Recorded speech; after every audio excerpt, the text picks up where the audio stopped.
Toujours dans cette première journée de Proximus ePro League après un match encore une fois très haletant qui s'est joué à la Ouais, dernière minute comme bien des matchs, j'ai l'impression, dans cette première journée. Ce match-ci également, on aura l'occasion de bien connaître les deux joueurs. C'est un Eupen Genk que l'on vous propose d'observer maintenant, Xavier. oui, voilà, avec Sven, justement, qu'on a vu l'année dernière lors de la phase amateur du côté de Penn.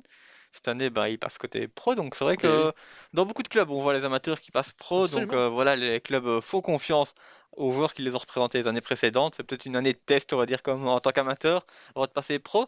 Abdullah, exactement pareil, l'année dernière, amateur du côté de Genk, pro cette année du côté de Genk. C'était un des favoris la saison dernière. Il s'est incliné en demi-finale, je C'est pense. ça, exactement. Et donc, voilà, cette année, il va vouloir certainement aller plus loin, et plus loin que la demi-finale, c'est aller en finale. Et oui, Donc, il doit gagner beaucoup de matchs pour arriver là, je pense. c'est clair qu'il faudra du temps pour aller aussi loin du côté d'Abdullah. C'est un des favoris de la compétition. Il n'y a aucun doute là-dessus. Petit point au niveau des statistiques, hein. Vous savez que j'aime bien faire ça comparer avec l'année précédente. Du côté de Penn, le chemin s'est arrêté relativement rapidement. On vous l'a dit, il était dans le championnat amateur. Il a fini 11e. Sven Roasted. Et du côté d'Abdullah Weiss, on a fini 3e. Top 3 dans justement cette première partie, le championnat amateur. Donc il est arrivé, comme tu l'as dit, en playoff. Il a fini premier de sa poule de playoff sans trop de soucis, avec un 6 points à égalité avec Sheva, le joueur amateur à l'époque du standard. Et finalement, c'est quand même Quentin Van de Wattine, pardon, qui prend le rôle de pro cette année. Vous avez pu le voir tout au long Ouais. des capsules vidéo, évidemment. Et ensuite, donc, il a passé les quarts de finale et il s'est joué en demi face à Rego, le joueur de mon groupe qu'on a vu se faire battre par l'OHL. Donc, plus que jamais, on vous le dit, tout est possible.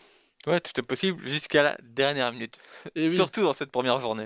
surtout, effectivement, dans cette première journée où on a l'impression qu'il se passe absolument tout ce qui est possible, imaginable, et en soi, on va pas se plaindre, hein, ça nous Ouais. fait du spectacle, on est très content, évidemment, par rapport à ces Mm. résultats. Sauf que là, eh bien, on vient de passer officiellement la moitié des matchs aussi, Xavier. Mm. C'est aussi un bon petit cap. On avance vers la fin déjà de cette journée. Il nous reste moins de matchs à commenter que de matchs à vivre. Mais du coup, on a déjà quelques petites informations à donner, comme par exemple, on l'a dit, le fait qu'il y a beaucoup de tensions, dans le sens qu'il y a beaucoup de vugu, beaucoup d'événements qui sont super intéressants à commenter. Mais est-ce que, voilà, de la même manière que je t'ai posé la question il y a quelques minutes, est-ce que tu trouves aussi que de manière générale, on a une certaine pente similaire, une certaine manière de jouer qui se voit de tous les joueurs?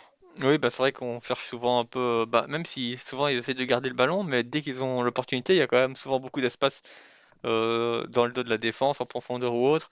Mais c'est vrai que de manière générale, on voit quand même les joueurs qui gardent quand même un peu plus le ballon que ce que je pensais. Oui, c'est très vrai ça, et on s'attendait à énormément de profondeur. Bon, évidemment, si vous avez suivi le match précédent, vous savez que ça s'est quand même joué sur une profondeur, mais malgré tout, on s'attendait à beaucoup plus de profondeur en ce moment sur FIFA 21. Donc c'est vrai que c'est étonnant aussi de voir que on n'est pas totalement sur à quoi on pensait, Xavier. Un petit mot sur les tactiques peut-être. Ici, on voit que Abdullah, je pense qu'en équilibré, il part sur un 4-2-2-2, un truc Mhm. qu'on n'avait pas encore trop vu. Et justement, du côté de Penn, comme la saison dernière, justement, Et de la oui, Fraction Pro League, il joue encore en 4-1-2-2, resserré, avec pas mal d'hommes dans l'axe et des flancs un peu plus désertés.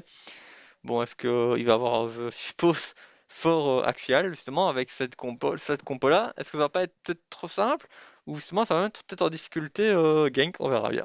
ouais, un 4-1-2, 1-2-1, tu fais bien de le dire. Et en face du côté d'Abdullah, je pense qu'on est sur une compo relativement habituelle. Je pense que c'est un 4... Ah non, C'est non, un non, pas du 4-2-2-2, tout. comme je vous ai dit. Pas du tout, oui, c'est ça. Mais le 4-2-2 qu'on a quand même vu la dernière fois avec la formation offensive, Oui. on en avait parlé un petit peu en début de compétition. Donc oui, effectivement, tu l'as bien dit. On va pouvoir lancer ce match alors que je vois Torsvet dans les noms, évidemment, Abdelaziz qui avait affronté une autre équipe en 2 contre 2, justement dans ces matchs d'exhibition, ces matchs amicaux qu'on espère que vous avez eu l'occasion de les regarder sur le YouTube d'Eleven. Et de manière générale, c'était de très beaux matchs qui avaient pu se dérouler à l'époque. C'était contre justement Mm, l'OHL, si je ne me trompe pas. c'est On en ça. parlait. Donc l'OHL qui à la fois qui bat un peu les deux demi-finalistes. Bon, là c'était en match amical, mais malgré tout, de l'année précédente. C'est vous dire à quel point ce joueur Lionel est peut-être très dangereux. Mais concentrons-nous sur ce match avec un Eupen et Genk, on vous le rappelle. Jane Austen, on n'a pas spécialement beaucoup parlé de lui de manière générale. Est-ce que tu as déjà un ou deux avis sur son style de jeu? Est-ce que tu te rappelles de certains points de l'année passée? Pas forcément. Après, c'est vrai que une chose que je me rappelle, c'est que c'était pas forcément. Bah, il a fini 11e, comme tu l'as dit, donc c'était pas forcément le meilleur et celui qui nous proposait les meilleures fausses. Oui, tout à fait. Sinon, il aurait malheureusement, c'est important de le dire, pas fini 11e, il aurait fini probablement plus haut. C'était pas le joueur le plus difficile à jouer cette compétition, mais n'oublions pas qu'il était parfois dangereux. Et je me rappelle notamment de ce 1-1, si je me trompe pas, en tout cas un match nul contre Zeror. Oui, je pense qu'il faut quand même faire attention à lui, il peut être dangereux. Ça, faut pas négliger ce point non plus. Exactement, c'est le genre de joueur qui peut créer des surprises. Et on va voir comment Abdullah Weiss va le gérer. Eux deux qui se sont d'ailleurs déjà affrontés dans le cadre de la Proximacy Pro League dans l'année passée, pardon, durant la deuxième saison. Moussona, le tacle très bien réalisé, mais c'est tout autre chose qui est sifflé. On revient à la faute un petit peu avant avec Beck, Ngoy, Ngoy le râteau. On vient rechercher Cools maintenant. Cools pour Myang et non, c'est sans succès. C'est Bongonda qui va récupérer, relancer peut-être avec Einen pour Mal, Lokumi, Einen. On peut tourner avec Ito maintenant. Beaucoup, évidemment, il y a toujours les deux Ito, hein. L'un à Ouais. Centron, évidemment, et l'autre à Genk. Aussi pour ceux qui se demandent, Bongonda qu'il est un tout petit peu trop loin. Un tout petit peu trop loin La sur toucher dernière de touche, ballon. c'est vrai qu'il pousse le ballon, il aurait peut-être dû tirer. Bon, voilà. On va dire que le début du match, il est peut-être pas encore tout à fait chaud. Oui, tout à fait. Mais enfin, il n'empêche que c'était quand même une première occasion qui aurait pu être franche et qui partait quand même plutôt bien Ouais, pour il aurait dû la effectivement. mettre, hein. Oui, Ça, il c'est aurait dû sûr. carrément la mettre, oui, tout à fait. Avec une meilleure gestion du ballon, ça aurait pu être largement possible. Torsvet, Einen pour Ito, Einen de nouveau revient dans l'axe avec Onwatchu. Dépassement de jambe vers Bongonda. Attention, encore une fois, et Bongonda qui vient tirer en plein sur The Wolf. Et j'ai l'impression que c'est la même situation. Il aurait dû la mettre. Oui. C'est vrai que ça fait quand même deux occasions. J'espère qu'il s'en voudra pas à la fin du match. Et c'est surtout ça le problème, évidemment. Si ça en restait là, ce serait encore un peu différent. Nous, belle récupération de Lukumi qui relance, mais c'est Miangue qui va récupérer ce ballon. Cools. Cools toujours. On va chercher Ngoy. Pour Peters maintenant. Peters encore est du côté de Genk. Évidemment, on essaie de protéger un maximum les trajectoires de passe, notamment en profondeur. On sait que Abdullah a de grandes qualités, aussi bien défensives qu'offensives. Enfin, c'est vrai que ses qualités, on peut. Il en a pas mal. C'est vrai que c'est dur d'en citer qu'une ou l'autre. Ouais, tout à fait. C'est un joueur qui a quand même une réputation internationale. Il ne faut pas l'oublier. Einen, Verito et la récupération de Peters pour Coles, pour Prevliak et maintenant pour Ngoy. On fait tourner du côté de l'effectif de Penn, ce qui me permet de faire un petit erratum sur ce que j'ai dit avant. Parce que c'est vrai que c'est important de le dire et j'ai été vérifier mon information. Ce n'est pas contre l'OHL qu'il avait fait un match amical, mais bel et bien contre Eupen lui-même. Donc c'est un peu une revanche dès le premier match de la compétition, mon cher Xavier. Ouais, je me rappelle avec C'était pas avec un penalty? Oui, si, c'est le penalty qui va être mis par justement le joueur professionnel, le tir de Bongonda. Plutôt à la tête de Bongonda après ce centre relativement bien joué. On est rentré dans le rectangle, on lève un petit peu le ballon, un centre qui n'est pas spécialement très puissant mais qui vient trouver la tête de Bongonda. On revoit ici, hop, il y avait même un deuxième joueur de Genk qui était présent au cas où Oui. pour une éventuelle reprise de volée. Et voilà, c'est déjà 1-0 pour Abdullah. Et bah maintenant, Eupen va devoir essayer de revenir au score et je pense que ça va être compliqué. Ouais, tout à fait. Ça va être peut-être un petit peu compliqué, surtout en connaissant les qualités défensives et en contre-attaque de Genk. Pour revenir rapidement à ce qu'on disait encore une fois par rapport à la ratou, j'en suis désolé, petite erreur de ma part. Surtout qu'on l'a commenté, je ne devrais pas faire ce genre d'erreur. Mais malgré tout, effectivement, c'était ce penalty qui a été marqué par Boris Lambert avec une Ah. panenka. Et c'est justement ça qui m'a fait me tilter en mode mais non, c'était Boris Lambert. Et bien justement, c'était un très très grand match. Allez le revoir si c'est possible. Il était vraiment très très très très haletant. Et même en vous disant qu'il y a eu une panenka, je pense que vous en serez quand même assez étonné. Prevliak pour Moussona. Et la récupération de Munoz pour Mal, qui va refaire tourner du côté de Genk. Enen pour Onuachu. Passement de jambes, prendre la vitesse. On se retourne peut-être et le tir d'Onuachu qui est bien arrêté par la défense de Penn. Et on voit que techniquement, il est au point, hein, du côté d'Abdullah. On le voit sortir quelques gestes. Ouais, tout à fait. Attention à nous qui repart vers l'avant. Peut-être une illusion d'optique. J'espère que vous ne vous êtes pas fait tromper. C'est le petit filet qui a été touché avec un tout petit crash, mais aucune importance, aucun souci. Limbombe pour Uronen qui a tenté d'aller chercher Limbombe justement rapidement avec justement on l'avait appelé le lock, le verrouillage de joueurs, comme ça a été le cas aussi maintenant, mais vous voyez que ce n'est peut-être pas encore totalement au point. Ngoy pour Beck maintenant. Beck le ball roll, Moussona. Beck encore qui vient chercher la rapidité, le débordement. Attention avec ce centre second poteau. Oui, ça va rentrer alors que défensivement on avait fait le travail quand même. Je pense que la reprise de volée défensif est arrivée sur la tête de l'attaquant Eupen. C'est vrai que c'est le genre de centre, t'as l'impression d'être dessus avec ton défenseur, et au final, bah, t'as l'attaquant qui passe devant, c'est toujours des phases un petit peu confuses. Et c'est vrai que c'est toujours un petit peu ralent, et je pense qu'Abdullah doit râler un petit peu, mais au final, c'est une phase sur laquelle tu peux pas réellement défendre en fait. Ouais, c'est compliqué, hein. Les têtes en général, c'est probablement le genre d'action sur lequel on a un peu le moins d'influence. En général, on ne contrôle pas le joueur défensif par rapport à la tête. Donc ça rend les choses un petit peu compliquées. Limbombe. Limbombe, le double contact, bien vu pour Onuachu. Avec Ito. Aiden. Et là, on a malheureusement... Attention, quoique...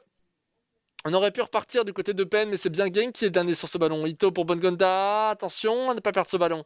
Dans une position dangereuse, c'est bien vu. Du côté de Pen qui peut relancer avec Ngoy maintenant. Un match qui, malgré la présence de 2 buts, me paraît quand même relativement fermé, hein. Ouais. Non, c'est un match franchement quand même plaisant, toi, à regarder et à Ouais, commenter. absolument. Avec ce tacle d'Ironen qui va sortir le ballon en touche. Fin de la première mi-temps. Sur un score de 1 but à 1 pour l'instant entre Eupen et Genk. On voit rapidement les stats, mais les stats parlent d'elles-mêmes, hein. On vous l'a dit, un match un petit peu fermé. Ça se voit sur les 3 tirs à 2, 3 tirs cadrés à 1, une possession. Bon, ça ne change pas grand-chose. Pour un jeu fermé, dans tous les cas, la possession restera à 100% maximum.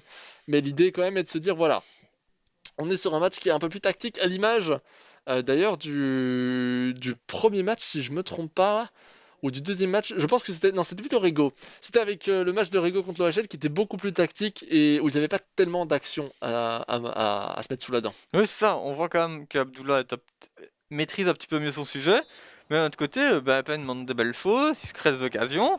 Donc au final, ah, c'est quand même un score plus ou moins logique, hein, même si dans le jeu, Abdullah est supérieur. Oui, tout à fait, absolument. Dans le jeu, c'est clair que bah, c'est difficile, hein, d'arriver à un niveau d'Abdullah qui a aussi une réputation internationale, hein.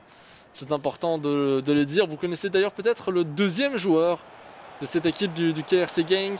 Attendez, quand même revenir sur Bongonda là peut-être. Non, ça va être récupéré par Eupen, mais ce dont je vous parlais, le deuxième joueur de l'équipe de Genk, c'est ni plus ni moins que Gilles Bernard, un des meilleurs joueurs de Belgique et qui dispute l'Eredivisie, Oui. justement du côté de nos confrères des Pays-Bas, et non pas le championnat de Belgique.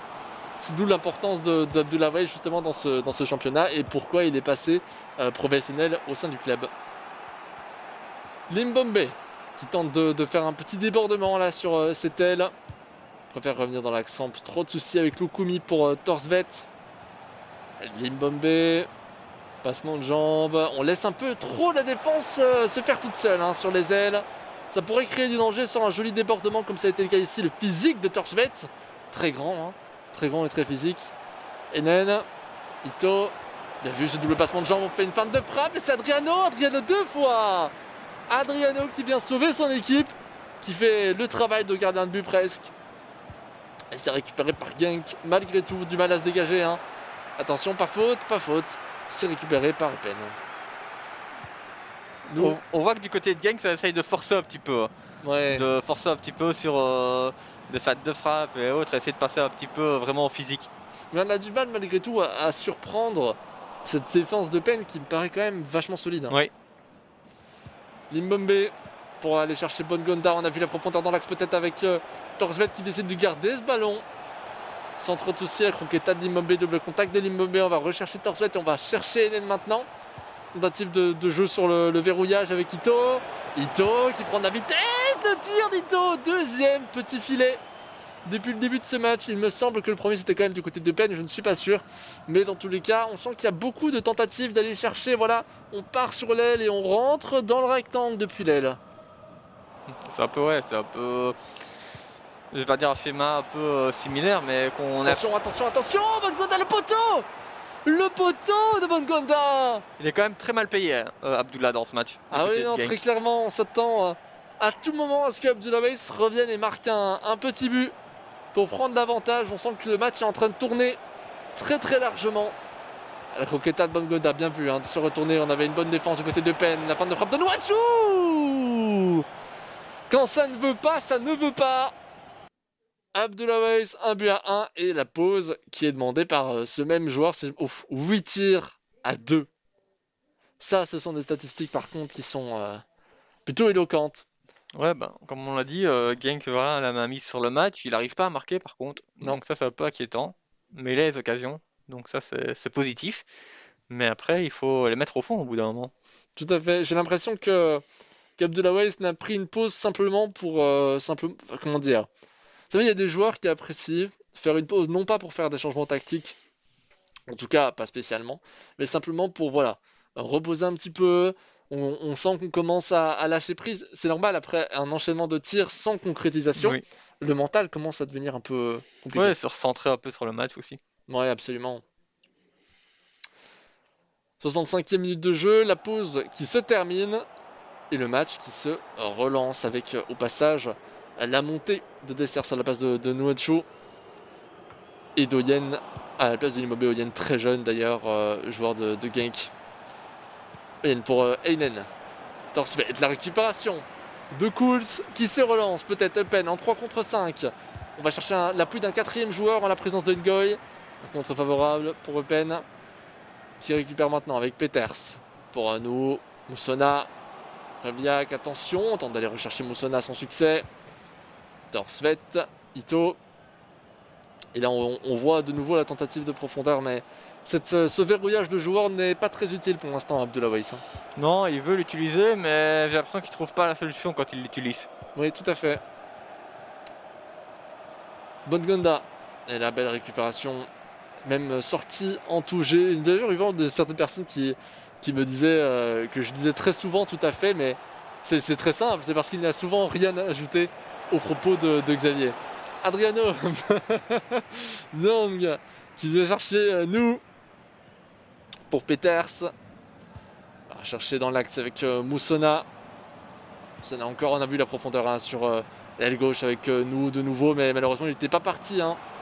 Il n'était pas encore parti, il n'a pas pu vraiment profiter. Et du côté de Munoz, on se dégage rapidement. 1 but à 1. 74e. Il va falloir faire des changements assez importants si Abdullah Weiss compte une victoire. Parce que j'ai l'impression que c'est un bon résultat pour Eupen. Un petit peu moins bon résultat pour Abdullah Weiss. C'est ça, exactement.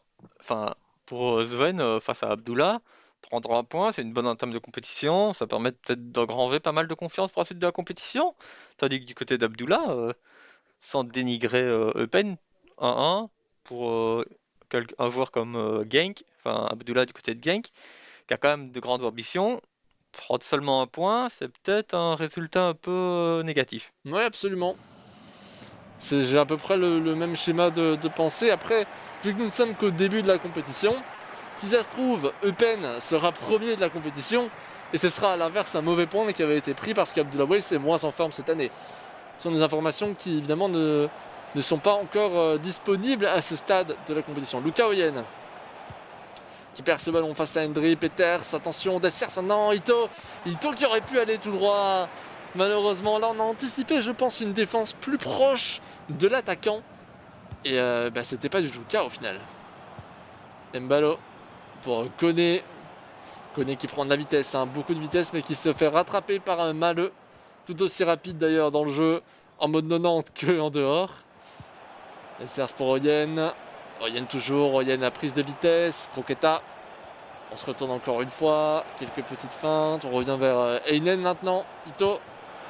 Ah oui, très bien vu, très bien réalisé. Cette passe pour Dessers, qui justement avait remplacé Onuachu aux environs de la 65e minute de jeu et qui là avait l'occasion de faire mouche, tout simplement. J'ai été surpris qu'il soit pas hors jeu quand même. J'ai eu l'impression qu'il était, mais apparemment l'arbitre n'a pas sifflé, donc c'est encore une occasion gâchée pour Genk. Absolument, Hendry, attention, pendant que tu nous analyses ce point-là, non, c'est Mal qui sera le dernier sur ce ballon finalement. Car c'est Genk qui peut se relancer à l'offensive, la deuxième mi-temps qui est, on peut le dire très clairement, à l'avantage de Genk, hein. Il n'y a pas photo. Torsvet, Torsvet pour Einen maintenant. De nouveau vers Torsvet. Attention au verrouillage de joueur qui est tenté maintenant avec Dessers. Peut-être que cette fois-ci ça lui portera un peu justice. Et non, Adriano, quel travail d'Adriano. Ce n'est pas la première fois qu'il nous fait un travail monstrueux. Attention, attention à cette dernière action, 87e minute de jeu. Il n'y a pas de coup franc. Ça me paraissait une action qui méritait un coup franc. On n'a pas vu beaucoup de fautes dans cette Proximity Pro League, de toute façon, de manière générale. Pas peu d'agressivité défensive. En même temps, on a, je pense, aussi peur de concéder ce genre de faute. Attention, parce que ça peut être dans l'autre sens, non. Ou peut-être quand même Munoz qui vient sauver son équipe. Cette fois-ci, c'était dans l'autre sens qu'on a eu un travail défensif monstrueux. Et du coup, Genk qui occupe de la dernière action. Rapidement. Non, pas encore. Pas encore. Si. Nous aurons donc un corner concédé par Beck. Attention. Ironel, le centre est de Wolf qui m'a fait un peu peur là dans cette position. Il m'a fait très peur, un but à 1. Un match qui... Eh bien, je sais pas toi, mais moi je suis resté un petit peu sur ma faim. Parce que je m'attendais à un match beaucoup plus ouvert, un match avec peut-être un petit peu plus d'événements. En même temps, maintenant on se sent presque habitué au match précédent où c'était extraordinaire. Et ici j'ai l'impression que voilà, on était un peu... Bah le match, je le trouvais quand même ouvert, on a eu plein d'occasions du côté d'Abdullah. Oui, c'est juste c'est le vrai. souci, on n'a pas eu les goals parce que à chaque fois, devant le but, il ratait ses occasions. Mais en soi, le match était quand même ouvert, enfin, un peu à sens unique, parce qu'il y a eu beaucoup d'occasions du côté de Genk et très peu du côté de Penn. Mais de manière générale, je trouvais quand même le match assez ouvert, moi. Ouais, après c'est éventuellement une manière de voir les choses. Moi, je pensais plus au côté, eh bien, même les occasions d'Abdoulaye, à part les 10 dernières minutes de jeu étaient un peu différentes. J'avais quand même l'impression que pour la plupart, elles étaient un peu sorties de nulle part et qu'on avait du mal à vraiment aller chercher une occasion purement franche. En général, il y avait toujours un défenseur qui était là, au moins encore présent pour contrôler le ballon. Il y a eu très peu d'un contre un, très peu d'espace qui était laissé des deux côtés défensivement. Donc on a beaucoup dû jouer sur la précision, beaucoup dû jouer dans les petits espaces, là où on a eu certains matchs beaucoup plus axés profondeur avec une prise de risque Ouais. offensive. Je pense que c'est lié au fait que c'était un nul et que d'un côté, les deux joueurs n'avaient pas trop envie de se découvrir non plus. Ouais, peut-être ça un petit peu aussi, mais voilà, moi je pense que quand même Abdullah, s'il était un petit peu plus réaliste, il pouvait mériter une large victoire quand même. Un peu comme. Ça aurait pu être le même score qu'Anderlecht Storm par exemple, toi, dans ce match, ça m'aurait pas choqué. Effectivement, la différence c'est qu'Anderlecht a été extrêmement réaliste avec des occasions extrêmement franches. Vous l'avez vu au scoring 1 but à 1.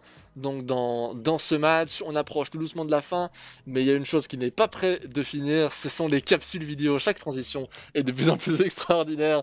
Les capsules vidéo sur Shadow, hein, pour son pseudo si vous n'avez pas encore compris, de Quentin Van de Boitine, le joueur du Standard. Et cette fois-ci, on va parler de ses entraînements. C'est important, les entraînements aussi, parce qu'on a toujours tendance Très à important. assimiler ça plus aux joueurs sportifs qu'aux joueurs sportifs, non Xavier? Ouais, c'est ça, et puis les entraînements, c'est comme ça permet de s'améliorer. Surtout on travaille habituellement ses points faibles pour avoir moins de points faibles, tout simplement.